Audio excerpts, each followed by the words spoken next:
소금이 만일 그 맛을 잃으면 무엇으로 짜게 하리요. 후에는 아무 쓸데없어 다만 밖에 버려져 사람에게 밝힐 뿐이라. 마태복음 5장 13절. 예수님은 그리스도인들을 세상의 소금이라고 하셨습니다. 이를 통해 세상에 대한 그리스도인들의 영향력에 대해 말씀하고 있습니다. 존 스토트는 이렇게 썼습니다. 만약 팔복이 예수님의 제자들의 본질적인 성격을 묘사한다면 소금과 빛의 은유는 세상에서의 그들의 선한 영향력을 나타낸다. 양용희 교수님도 이렇게 썼습니다. 소금과 빛은 세상에 대한 제자도의 영향력을 보여준다. 제자도에 대한 팔복의 일반 원리가 제자들의 삶에 구체적으로 적용될 때 세상과의 관계에서 어떤 결과가 나타나게 되는지를 11, 12절과 13절에서 16절은 각각 두 가지 다른 관점에서 보여준다. 곧 11, 12절은 세상에서 오는 부정적인 반응으로서 제자들이 받게 되는 박해의 상황을 보여주고 13절부터 16절은 세상에 미치는 긍정적인 영향력의 결과로서 세상 사람들이 하나님께 영광을 돌리게 되는 상황을 보여준다. 이런 이해와 해석이 옳다는 증거는 다음 두 가지입니다. 먼저 싱클레어 퍼커슨이 잘 지적한 대로 이 구절은 명령법이 아니라 직설법입니다. 즉 어떤 것이 되라는 명령이 아니라 사실에 대한 진술입니다. 예수님은 제자들에게 세상의 소금이 되라고 명령하지 않았습니다. 세상의 소금이라고 선언하셨습니다. 그들을 세상의 소금으로 만드셨으므로 당연히 세상의 소금이라는 것입니다. 그러므로 그들의 영향력에 대해서 말씀하고 있는 것입니다. 다음으로 순서에 유의해야 합니다. 즉 팔복 다음에 소금과 빛에 대한 말씀이 나온다는 것이 중요합니다. 스캇 맥나이트는 이렇게 말했습니다. 우리가 발휘해야 할 영향력의 내용을 예수님이 제시한 주제들과 특별히 팔복에 등장하는 주제들, 겸손한 가난, 위와 정의를 추구, 평화와 화해를 이루어냄과 연결해야 정말 지혜롭다 할 수 있겠다. 아마도 예수님의 제자들이 그들 자신이 이스라엘의 소금이라는 예수님의 말씀을 들었을 때 최초로 한 적용이 그런 내용이었을 것이다. 애점에 주목하는 것은 이 단락에 대한 적절한 이해를 위해 매우 중요합니다.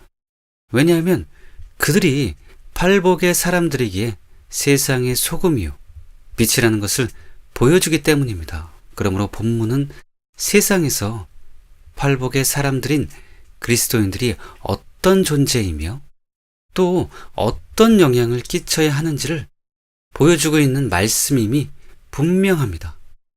이것을 염두에 두고 지금부터 13절을 더 깊이 알아보도록 하겠습니다.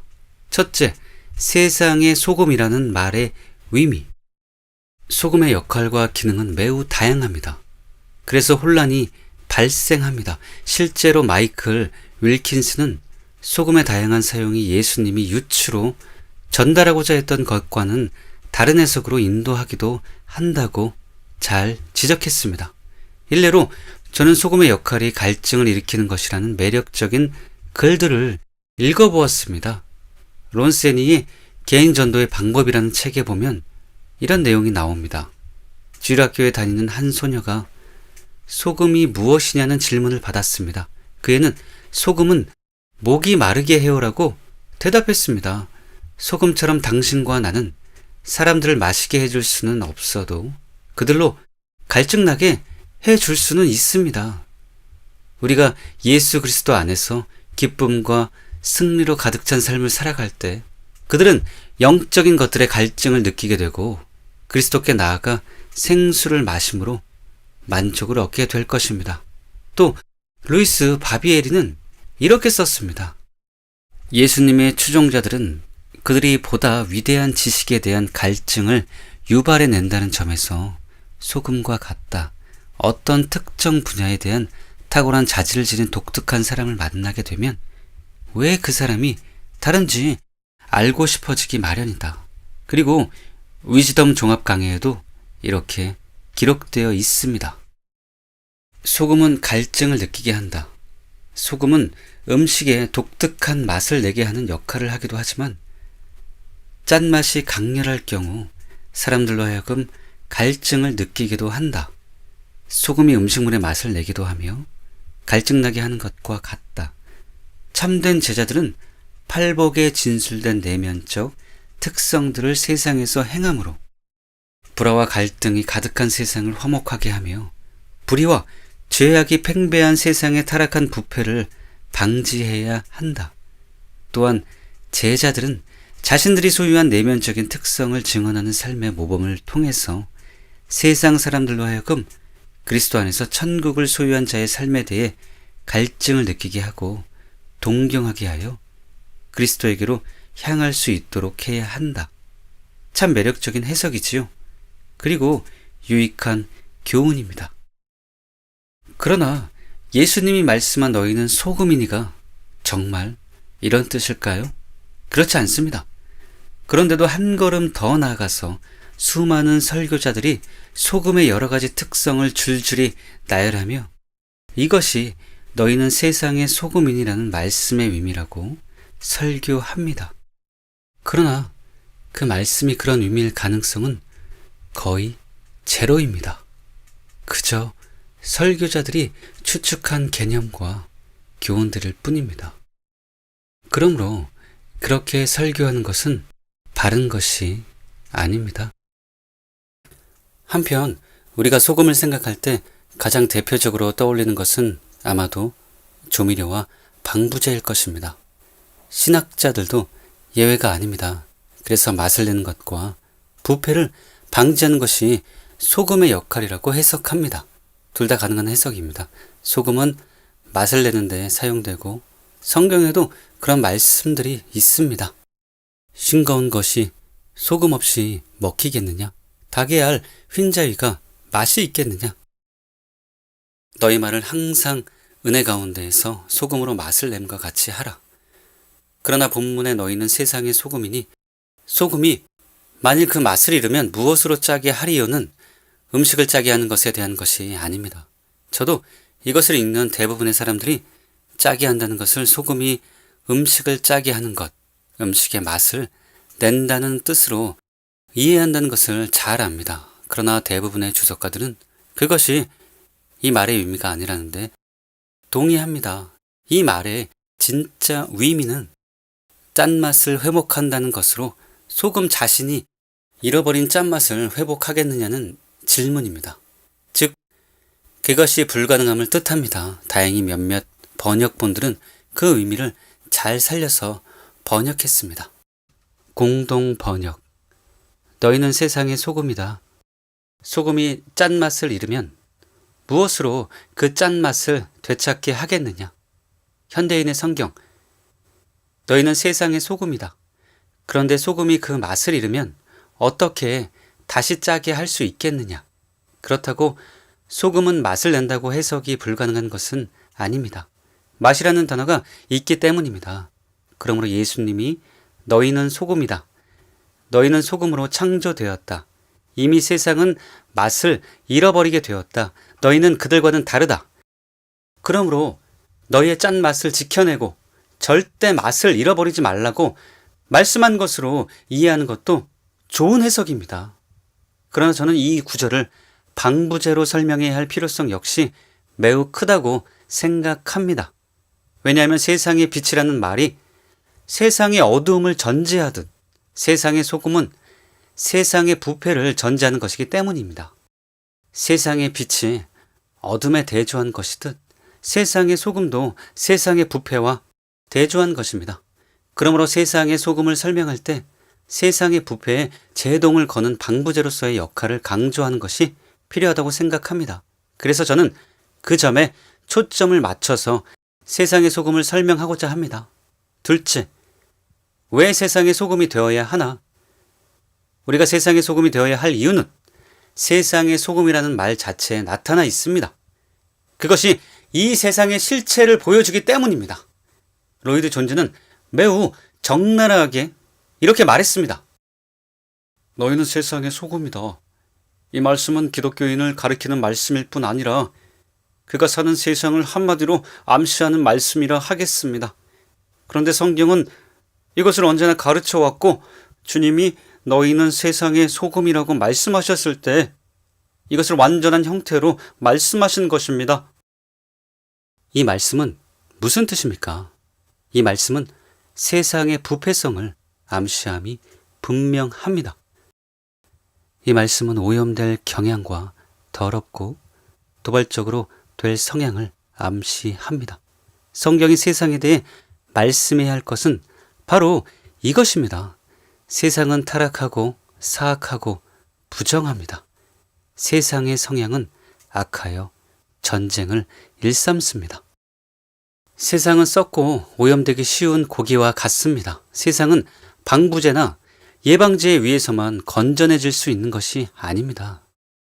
죄와 타락의 결과로 인해 이 세상에서의 삶은 대체로 썩어지는 상태에 들어가는 경향이 있습니다. 성경에 의하면 이 견해만이 인간성을 진실하고 올바르게 해석하는 견해입니다. 세상에서의 생활이 향상되는 경향이 있다는 소리와는 거리가 멀며 오히려 그 정반대의 경향이 있다 하겠습니다. 세상은 그대로 내버려 둔다면 곱는 경향이 있습니다.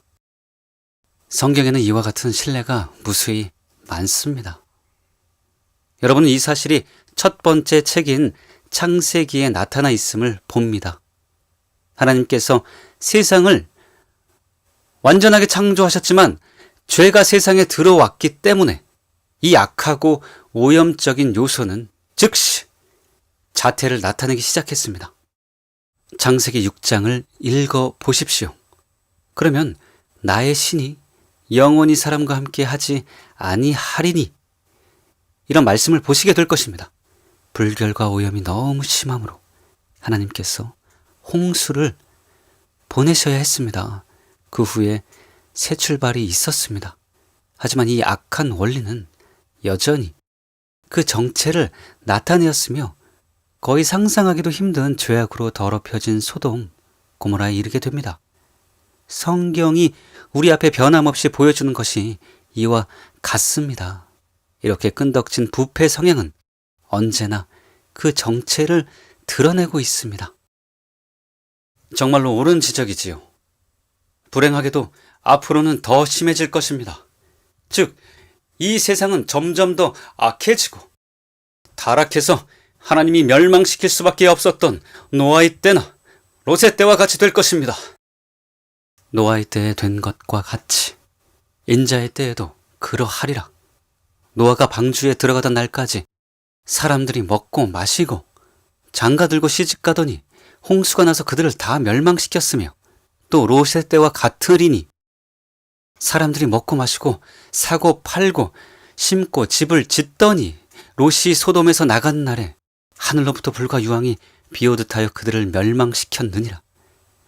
인자가 나타나는 날에도 이러하리라. 누가복음 17장 26절에서 30절. 그리고 적 그리스도가 나타나기 전에 교회 안에서 바울이 말한 배도의 일이 일어나고 성경이 예언한 적 그리스도가 나타나서 대환난이 일어나게 될 것입니다. 그 후에 주님이 다시 오시고 타락한 온 세상을 심판하실 것입니다. 때문에 우리는 절대 세상의 사조나 문화를 따라가면 안 됩니다. 우리는 오로지 참 진리인 하나님의 말씀에 귀를 기울이고 그것을 전적으로 신뢰해야 합니다. 그런데 세상이 점점 더 악하고 음란해지는 것은 하나님의 뜻이 아닙니다. 하나님은 세상의 부패와 타락을 최대한 막고 지연하기를 원하십니다. 그래서 이를 억제하는 영향력을 세상에 두셨습니다. 그것들 중에 으뜸이 국가와 가정입니다. 그러나 이것으로는 역부족입니다. 그래서 하나님은 그리스도인들이 더 강력하게 그 역할을 해주기를 원하십니다. 즉 그리스도인들이 세상이 썩고 부패하는 것을 억제하는 영적인 방부제가 되어주길 원하십니다. 그래서 예수님이 너희는 세상의 소금이라고 말씀하신 것입니다. 타스커는 이런 말을 했습니다.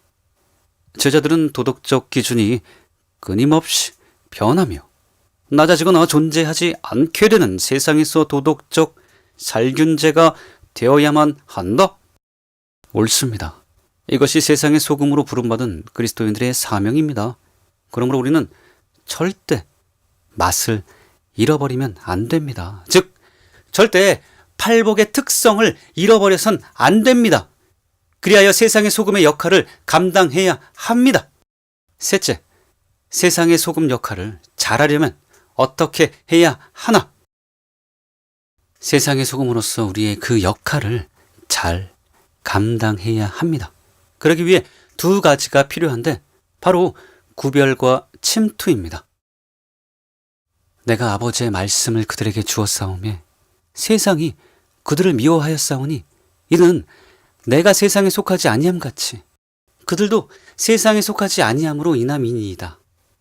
내가 비옵는 것은 그들을 세상에서 데려가시기를 위함이 아니오 다만 악에 빠지지 않게 보존하시기를 위함이니이다.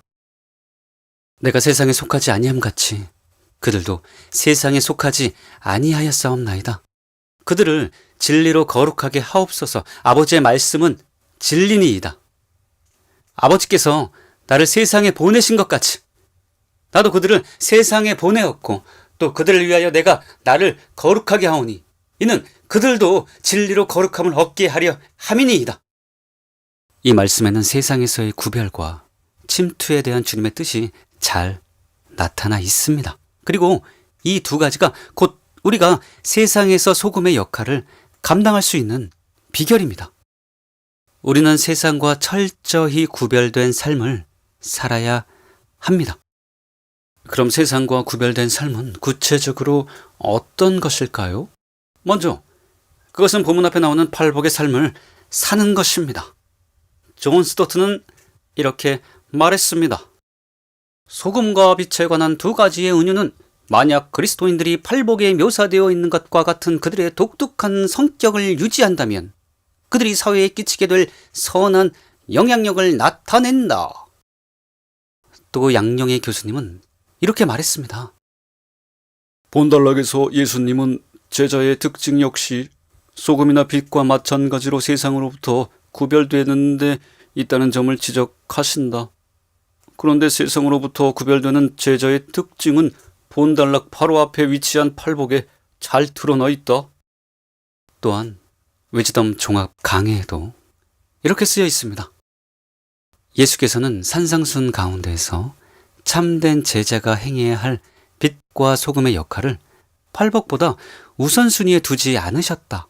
그는 먼저 팔복을 가르치심으로 천국을 소유한 제자들이 갖는 내면적 특성을 강조하신 후에 팔복을 소유한 자들의 행위와 파급 효과에 대해서 강설하신 것이다.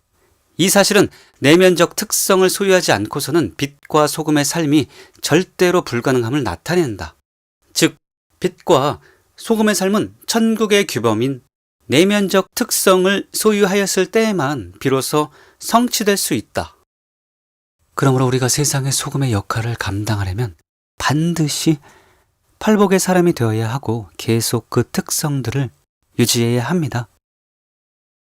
다음으로 세상과 구별된 삶은 본문 뒤에 나오는 서기관과 바리새인보다 나은 위를 보여주는 삶입니다. 스칸 맥나이트는 이렇게 말했습니다. 너희는 뭐뭐이다 라는 표현에 감추어진 내용이 있다.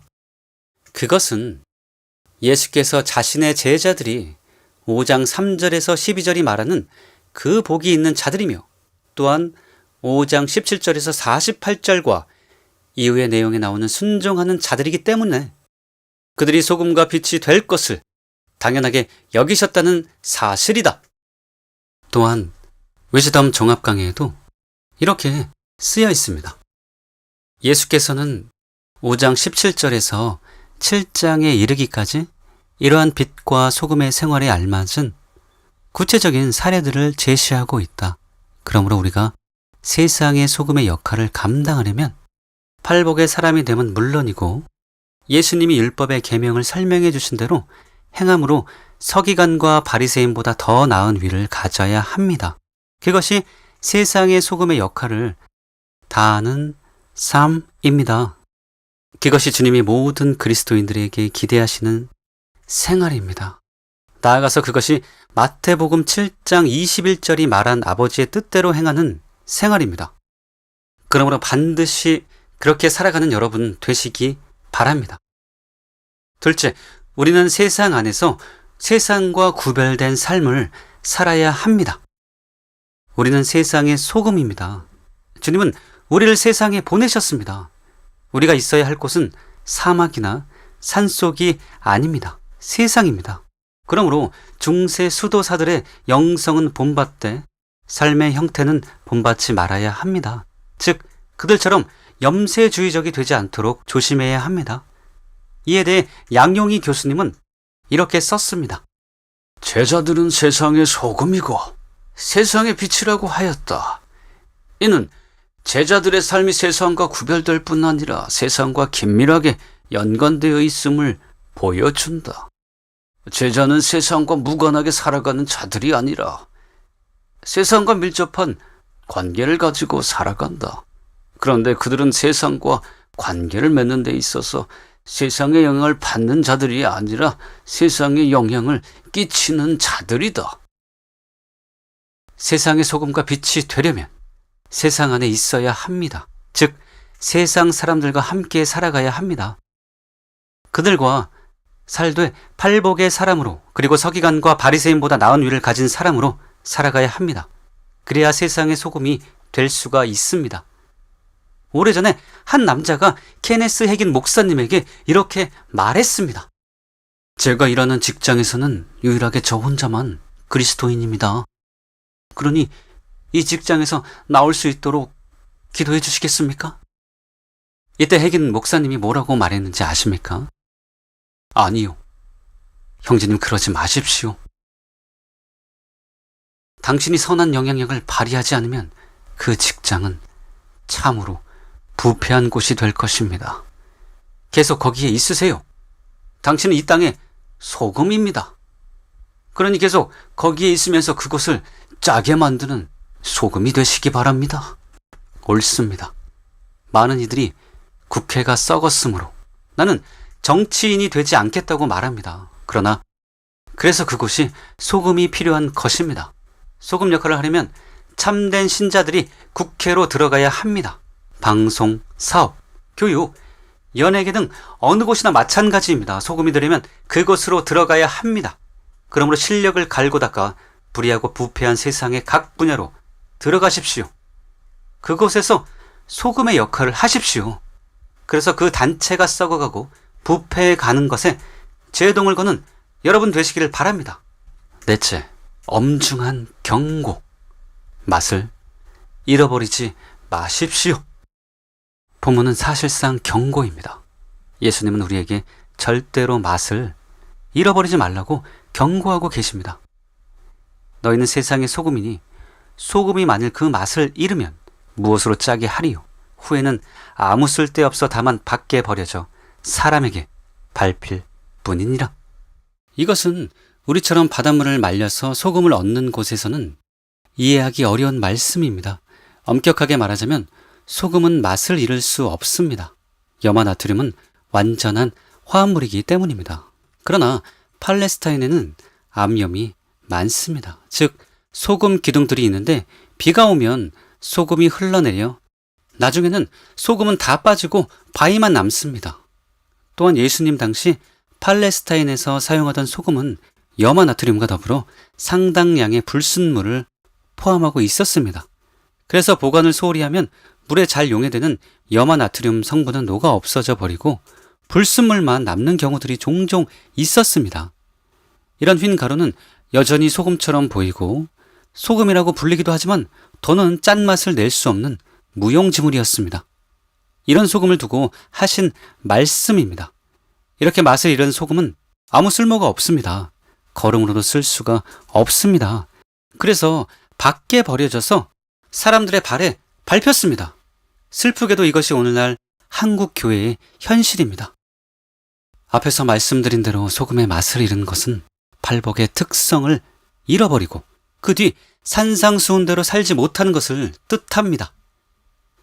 우리는 돈이나 명예나 건강보다 이 맛을 지켜야 합니다. 그리스도인들에게 가장 중요한 것이 바로 이것입니다. 그래서 저는 왜 소금의 맛을 지키는 것이 가장 중요한지 3가지로 정리해서 설명해 드리고자 합니다. 첫째, 맛을 잃으면 쓸모가 없다. 소금이 맛을 잃으면 아무 쓸모가 없습니다. 본문에도 나타나 있지만 누가복음 34, 35절에 이것이 더 잘 나타나 있습니다. 소금이 좋은 것이나 소금도 만일 그 맛을 잃으면 무엇으로 짜게 하리요? 땅에도 거름에도 쓸데없어 내버리느니라. 들을 귀가 있는 자들은 들을지어다 하시니라. 하나님을 믿는 자들이 팔복의 사람으로서 서기관과 바리새인보다 나은 일을 가지고 살아감으로 세상의 소금이 되길 원하십니다. 그런데 맛을 잃어버리면 세상의 소금이 될 수가 없습니다. 물론 대제사장이나 장로들, 서기관들과 바리새인들처럼 그런 사람이 여전히 사회나 교계에서 자리를 차지할 수는 있습니다. 그러나 하나님이 세상의 소금으로 쓰실 수는 없습니다. 오늘날 그런 목사와 신자들이 얼마나 많은지요. 그들 가운데는 하나님께 쓰임받지 못할 뿐 아니라 도리어 마귀에게 쓰임받는 자들까지 있습니다. 많은 이들이 자신이 하나님을 위해 살고 있다고 착각합니다.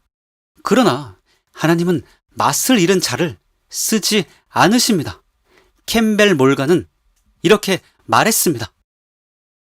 예수님의 가르침에 의하면 영향력의 성격은 바로 그리스도적인 품성에서, 즉 인간 됨됨이에서 발휘되는 영향력이라고 할 수 있다. 예수께서는 너희는 소금이다, 너희는 빛이다라고 말씀하셨지. 너희가 소금을 가졌다, 너희가 빛을 가졌다고 하시지 않았다. 또한 그분은 너희가 소금을 나누어 주라, 또는 너희가 빛을 나누어 주라고 하시지도 않았다. 살아있는 영향력과 그 영향력의 발휘는 생명 없는 사무적인 시도와는 크나큰 차이가 있는 것이다. 만일 그리스도께서 너희가 소금을 나누어 주라고 말씀하셨더라면 우리는 우리의 위치를 노력에 위한 사무적인 것으로 생각했을지도 모른다. 그러나 주의 말씀 속에는 그런 사상이 없다. 왕께서는 인간의 근본적인 존재 자체에서 시작하시면서 너희는 세상의 소금이다라고 말씀하시는 것이다. 당신이 한 가장이라고 생각해보자. 그러면 당신은 자녀들에게 무엇으로 영향력을 끼치겠는가? 잘 되리라는 말을 통해서인가? 그렇지 않다. 당신 자신의 됨됨이를 통해서만 영향력을 행사할 수 있다. 당신의 자녀들에게 영향을 미치는 것은 그들을 성장시키든 그들을 버려놓든 상관없이 바로 가장 깊은 곳에 형성되어 있는 당신의 인격인 것이다. 이를 피할 수 있는 길은 없다. 만일 우리가 우리 자녀들에게 착해야 한다고 늘 말하면서도 우리 자신이 악한 상태에 있다고 가정해보자. 그러면 아이들은 어떻게 되겠는가? 어쩌면 하나님의 은혜로 어떤 다른 사람이 그들을 성장시켜 준다든가 그들을 이끌어 준다든가 하여 아이들이 착하게 될지도 모른다. 그러나 우리 자녀들이 선하게 되기를 원한다면 우리가 먼저 선해지는 것이 반드시 필요한 것이다. 우리의 영향력은 우리의 됨됨이에서 나오는 것이다. 우리가 원하든 원치 않든 우리의 됨됨이는 우리가 세상에 끼칠 수 있는 영향력의 성격을 결정짓는다. 좀 길지만 캐더린 쿨만의 글도 소개하지 않을 수가 없습니다. 너희는 세상의 소금이니라고 그분께서 말씀하셨습니다. 그렇습니다. 군중들이 예수님 앞에 앉아 있었지만 이런 말씀이 군중들 모두를 향해서 말씀하셨던 것이 아님은 명백합니다. 예수님이 이 말씀을 군중들 가운데서 그분 설교의 맨 첫 부분의 조건을 충족시킨 사람들과 장래에 오늘 그러한 조건을 충족시키게 될 사람들에게 하셨습니다. 예수님은 설교의 처음에 팔복을 말씀하셨습니다. 왜냐하면 우리가 심령이 가난한 자가 되어 온유를 배우고 마음이 청결한 사람이 될 때만이 다른 사람들에게 손길을 뻗칠 수 있게 되기 때문입니다. 그러한 사람들은 눈에 보이지 않는 교회를 진실로 대표하고 있는 사람들이며 그들의 영향력은 하나님께 중요합니다. 당신이 궁율이 많은 사람이 아니라면, 당신이 마음이 청결한 사람이 아니라면, 당신이 화평케 하는 사람들 중 한 명으로 개수되지 않는다면, 당신이 위에 줄이고 계속 목말라 있지 않다면 당신은 이 세상의 소금이 될 수 없습니다. 사람은 자신의 성품에 소금을 가질 때 비로소 하나님을 위하여 동세대의 사람들에게 영향을 미치는 인물이 될 수 있습니다. 사람은 자신이 가지고 있는 이상의 것을 누군가 다른 사람에게 주는 것은 불가능합니다. 복음 사역자로서 나는 내 자신이 경험해 온 것보다 더 큰 영적인 깊이를 회중들에게 주는 것은 불가능합니다. 당신이 목사라면 다음의 사실을 기억해 주십시오. 당신의 회중들에게 하나님을 실제적이 되게 하는 것은 당신의 말이 얼마나 유창한가, 당신의 지식이 어느 정도인가, 학위를 가지고 있는가 하는 것이 아닙니다. 당신이 강단에 설 때 당신 자신이 지금 가지고 있는 것보다 더 큰 영적 깊이를 당신 교회의 회중들에게 줄 수는 없습니다. 마찬가지로 당신은 스스로 경험한 그 이상의 것을 다른 사람들에게 주는 것은 결단코 불가능합니다. 또 당신이 직접 경험한 것보다 더 큰 영향력을 다른 사람에게 행사하는 것도 불가능합니다. 당신이 행사하는 영향력은 지금 있는 그대로의 당신이라고 하는 영향력입니다. 자기가 하는 말만으로 다른 사람에게 뭔가의 영향력을 미치는 사람은 단 한 명도 없습니다. 반복해서 말씀드립니다. 자기가 말하는 것만으로 다른 사람들에게 큰 영향을 미치는 사람은 아무도 없습니다. 그 사람이 자신의 존재 가장 깊은 곳에 있는 상태에서 나오는 말을 할 때 비로소 그는 다른 사람들에게 참으로 영향을 미치게 됩니다. 여러분의 아버지나 어머니가 자기의 아들이나 딸에게 미치는 영향력은 지금 있는 그대로의 당신의 영향력입니다. 당신은 당신의 자녀에게 이래야 돼요, 저래야 돼요 라고 최후의 심판날까지 계속 말할 수 있지만, 만일 당신은 자녀들에게 독촉하면서도 당신 자신은 그러한 사람이 아니라고 당신의 자녀들이 알고 있다면 당신의 말은 어떠한 의미도 없어져 버리고 말 것입니다. 그러므로 당신에게는 영향력이 전혀 없습니다. 종종 인용되는 다음 속담을 여러분이 듣는다면 모두가 미소를 지을 것을 나는 알고 있지만 지금 여기서 그것을 인용하기로 하겠습니다. 그것은 참으로 진실이기 때문입니다. 당신의 사람됨이 너무나 크게 말하고 있으므로 당신이 하는 말이 들리지 않습니다. 오늘날 살아있는 그리스도인으로서 가장 성공하고 있는 사람은 하나님께 자신을 너무나 헌신하고 있기 때문에 자신의 경험을 파는 일 따위를 필요로 하지 않는 사람들입니다. 사람들은 그런 사람들의 삶의 위에 그런 사람들이 가지고 있는 기독교에 자연스럽게 마음이 끌리게 됩니다. 그리고 그런 사람들의 영향력은 사람들을 그리스도께 인도합니다. 이것이야말로 참으로 예수님께서 너희는 세상의 소금이니라고 하신 말씀의 진정한 의미입니다. 참으로 도전이 되는 말이지요. 그래서 하나님은 우리의 외모나 조건을 보지 않습니다. 불꽃 같은 눈으로 팔복의 사람인가, 그리고 산상수훈대로 살려고 하는가를 보십니다.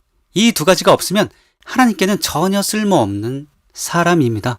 그러므로 절대 맛을 잃지 않으므로 하나님께 쓸모 있는 사람, 그리고 하나님이 쓰실 수 있는 사람이 되시기를 바랍니다. 둘째, 맛을 잃으면 버림을 받는다. 소금이 맛을 잃으면 아무짝에도 쓸모가 없습니다. 그래서 버림받게 됩니다.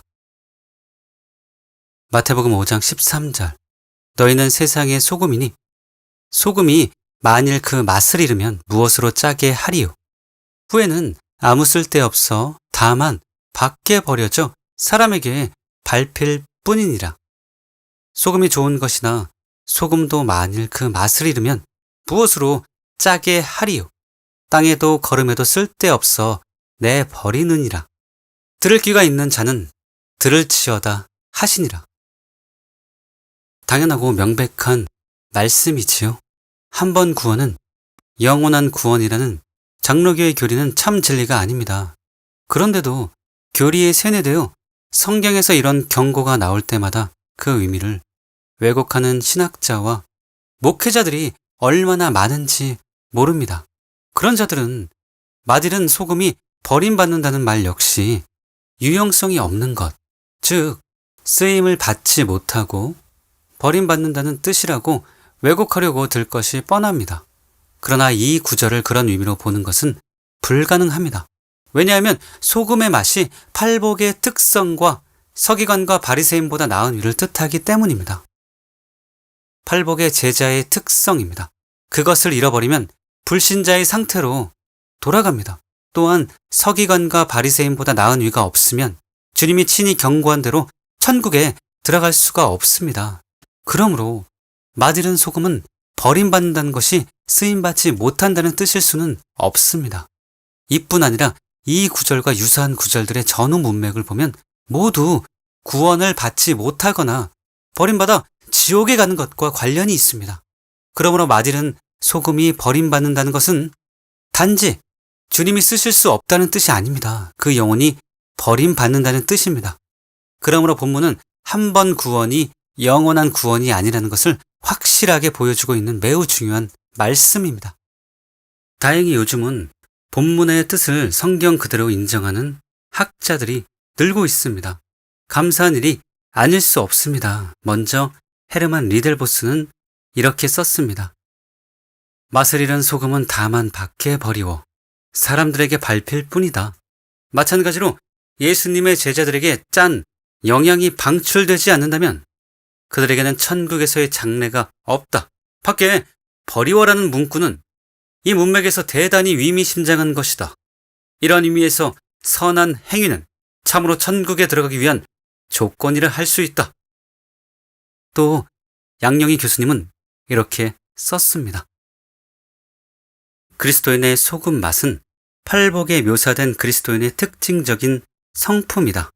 그런데 만일 그리스도인이 그러한 성품을 말과 행위 가운데서 드러내지 못한다면 그는 하나님 앞에서 무용지물이 되어 결국은 하나님께 거절당하게 된다는 것이다. 이는 제자에게 그 구별된 성품이 얼마나 본질적인 문제인지를 보여준다. 그리고 권영경 교수님도 이렇게 썼습니다. 제자들이 그리스도를 따르는 자로서 응당 드러내야 할 본연의 맛을 잃어버린다면 그들은 버림을 당한다. 곧 그들은 천국에서 아무런 미래도 누리지 못할 것이다. 짠맛을 잃으면 우리는 2등 제자가 되는 것이 아니라 아예 제자로서의 자격 자체를 상실한다. 소금이 맛을 잃어버린다는 것은 앞에서 나오는 팔복의 특성을 잃어버리고 뒤에 나오는 산상수훈의 교훈대로 살지 못하는 것을 뜻합니다. 그런데 마태복음 7장 13, 14절에서 예수님은 그것을 생명으로 인도하는 좁은 문과 좁은 길에 비유하셨습니다. 오직 이 길만이 우리를 생명으로 인도합니다. 나머지 길은 넓은 길이고 멸망으로 인도합니다. 또 예수님은 마태복음 7장 21절에서 이렇게 경고하셨습니다. 나더러 주여 주여 하는 자마다 다 천국에 들어갈 것이 아니요 다만 하늘에 계신 내 아버지의 뜻대로 행하는 자라야 들어가리라. 그런데 여기서 아버지의 뜻은 산상수훈대로 사는 것을 뜻합니다. 그 뒤 예수님은 또 이렇게 말씀하셨습니다. 그날에 많은 사람이 나더러 이르되 주여 주여 우리가 주의 이름으로 선지자 노릇하며 주의 이름으로 귀신을 쫓아내며 주의 이름으로 많은 권능을 행하지 아니하였나이까 하리니 그때 내가 그들에게 밝히 말하되 내가 너희를 도무지 알지 못하니 불법을 행하는 자들아 내게서 떠나가리라 하리라. 여기서 불법은 예수님이 율법의 계명들에 대한 해석해 주신 대로 살지 않는 것을 뜻합니다. 즉 서기관과 바리새인보다 나은 위가 없는 자들입니다. 마지막으로 예수님은 이렇게 말씀하셨습니다. 그러므로 누구든지 나의 이 말을 듣고 행하는 자는 그 집을 반석 위에 지은 지혜로운 사람 같으리니 비가 내리고 창수가 나고 바람이 불어 그 집에 부딪히되 무너지지 아니하나니 이는 주추를 반석 위에 놓은 까닭이요 나의 이 말을 듣고 행하지 아니하는 자는 그 집을 모래 위에 지은 어리석은 사람 같으리니 비가 내리고 창수가 나고 바람이 불어 그 집에 부딪힘에 무너져 그 무너짐이 심하니라. 나의 이 말이 무엇입니까? 당연히 산상수훈입니다. 이 비유는 산상수훈의 최종 결론이기 때문입니다. 이처럼 예수님은 산상수훈의 결론 부분에서 반복해서 산상수훈대로 살지 않는 자는 천국에 들어갈 수 없다고 하셨습니다. 그런데 맛이른 소금, 즉 팔복의 특성을 잃어버리고 산상수훈대로 살지 않는 자가 버림받는다고 하신 말씀이 그 영혼이 버림받는 것을 뜻하지 않는다는 게 말이 됩니까? 그것은 명백한 곡해요. 미혹입니다. 그러므로 절대 그들의 말에 귀 기울이지 마시기 바랍니다. 셋째, 맛을 잃으면 사람에게 밟힌다. 소금은 맛을 잃으면 쓸모가 없습니다. 그래서 버림받습니다. 그 결과 사람들의 발에 밟힙니다. 너희는 세상의 소금이니 소금이 만일 그 맛을 잃으면 무엇으로 짜게 하리요? 후에는 아무 쓸데없어 다만 밖에 버려져 사람에게 밟힐 뿐이니라. 맛이른 소금은 아무도 존중하지 않습니다. 하나님도 존중해 주지 않을 뿐 아니라 사람들의 발에도 밟힐 뿐입니다. 맛이른 소금들이 넘쳐나는 한국 교회를 보십시오. 정부에 밟히고 언론에 밟히고 전교조에 밟히고 국민들에게 밟히고 있습니다. 유럽과 미국의 교회들도 마찬가지입니다. 왜냐하면 교회가 맛을 잃었기 때문입니다. 그런데 단지 우리가 밟히는 것이 문제가 아닙니다. 더 큰 문제는 하나님의 영광이 가리어진다는 것입니다. 우리가 세상의 소금과 빛의 역할을 잘 감당하면 하나님께 영광이 됩니다. 이같이 너희 빛이 사람 앞에 비치게 하여 그들로 너희 착한 행실을 보고 하늘에 계신 너희 아버지께 영광을 돌리게 하라. 반대로 우리가 소금과 빛의 역할을 감당하지 못하면 유대인들을 통해 하나님의 이름이 모독을 받은 것처럼 우리 때문에 하나님의 이름이 모독을 받게 됩니다.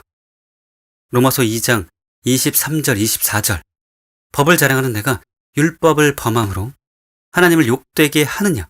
기록된 바와 같이 하나님의 이름이 너희 때문에 이방인 중에서 모독을 받는도다. 날마다 이름이 거룩히 여김을 받으시오며라고 기도한다고 하나님의 이름이 거룩히 여김을 받으시는 것이 아닙니다. 우리가 맛을 잃지 않고 팔복의 사람 그리고 서기관과 바리새인보다 나은 위를 가지고 살아가야 가정과 학교와 직장과 세상에서 하나님의 이름이 영광을 받으십니다. 그러므로 절대 맛을 잃지 않는 저와 여러분 되시기 바랍니다. 다섯째, 오늘날 교회들의 가슴 아픈 현실. 바닷물이 썩지 않는 이유가 무엇인지 아십니까? 바닷물 속에 있는 소금 때문입니다. 전 세계 바닷물의 평균 염도는 3.5%입니다. 3.5%의 염분이 나머지 96.5%를 지탱하고 있습니다. 3.5%의 소금만 있어도 나머지 96.5%의 물을 싱싱하게 유지할 수 있습니다. 놀랍지요? 마찬가지로 3.5%의 진짜 성도만 있어도 이 사회는 병들지 않습니다. 1899년 3월 1일자 대한그리스도인의 회보에 이런 기사가 실린 일이 있습니다. 이번에 새로 난 북도 군수 중에 유력한 양반 한 사람이 말하되 예수교 있는 고을에 갈 수 없으니 영남 고을로 옮겨 달란다니 어찌하여 예수교 있는 마을에 갈 수 없나뇨? 우리 교는 하나님을 공경하고 사람을 사랑하는 도라. 교를 참 믿는 사람은 추호나 그런 일을 행치 아니하며 관장의 말을 거역하지 아니하는데 그러나 관장이 만약 무단히 백성의 재물을 빼앗을 지경이면 그것을 쉽게 빼앗기지 아니할 터이니 그 양반이 갈 수 없다는 말이 그 까닭인즉. 당시 기독교인은 단지 1만 명가량이었습니다. 우리나라의 인구가 1,500만 명이었으니 0.1%도 안 되는 셈입니다.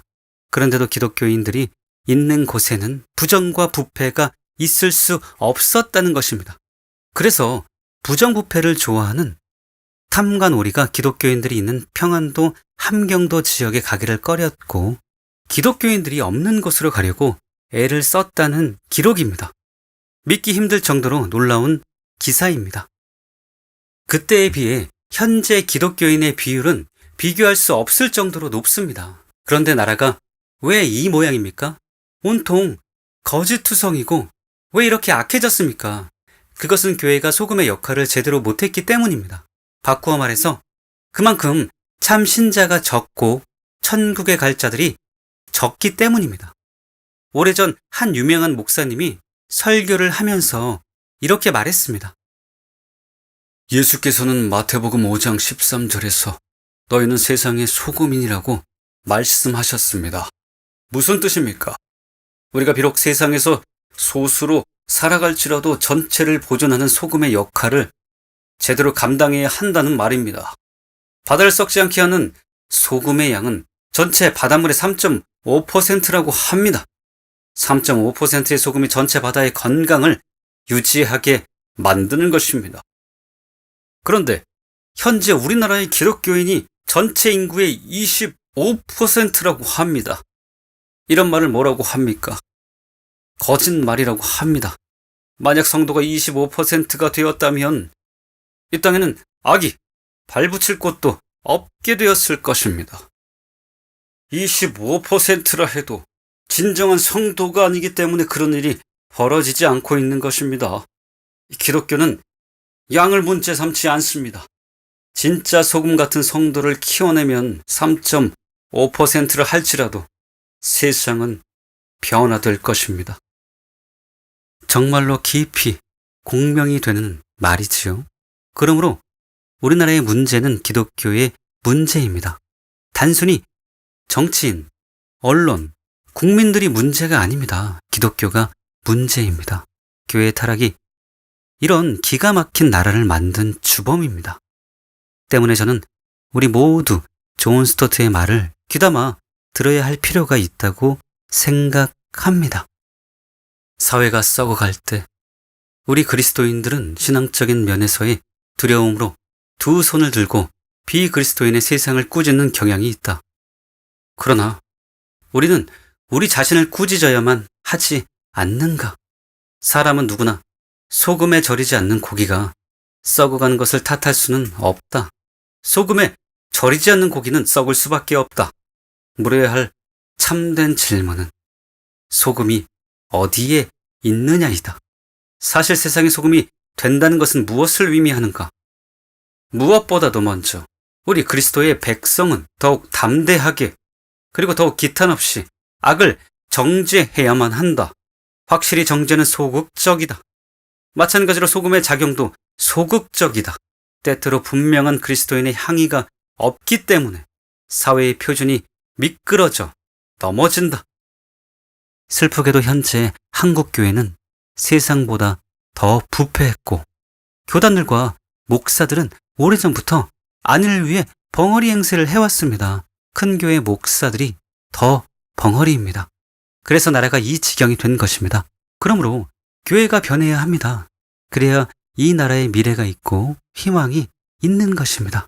끝으로 저는 항상 우리 교회가 음해를 받지만 않았다면, 그래서 초대형 교회로 성장했다면 한국 교회를 개혁하고 이 나라를 바꿀 수 있을 텐데 하고 아쉬워했습니다. 그러던 중 싱클레어 퍼커슨의 글이 저에게 위로가 되었고 소망을 주었습니다. 그리스도인으로서 우리는 인적으로나 수적으로 약하고 열세하기 때문에 좌절할 때가 너무 많습니다. 그렇지만 그리스도인의 수가 많아지고 힘이 커져야만 사회의 영향력을 행사할 수 있다고 유혹하는 사단의 거짓말에 속아 넘어가서는 안 됩니다. 예수께서 소금을 예로 든 것은 그리스도인이 겉으로 보기에는 값이 싸고 보잘것없는 것처럼 보여도 우리의 예상을 뛰어넘어 주변 세계에 영향력을 행사할 수 있음을 고무하기 위함입니다. 그렇습니다. 어쩌면 이 나라에 더 많은 그리스도인이 필요한 것이 아닌지도 모릅니다. 우리 교회 성도와 그 외에 깨어있는 성도들로 충분할 수도 있습니다. 진짜 중요한 것은 숫자가 아니라 우리가 정말 팔복의 사람인가, 그리고 서기관과 바리새인보다 나은 위를 가지고 산상수훈대로 살고 있느냐 하는 것입니다. 그런즉 우리 모두 철저히 팔복의 사람이 되고 철저히 산상수훈대로 살아갑시다. 그렇게 살아감으로 이 시대에 필요한 위인 10사람이 되어 한국 교회와 이 나라를 위해 간절히 기도합시다. 그러면 하나님이 역사하셔서 교회들을 깨우고 이 나라를 살려주실 줄 믿습니다.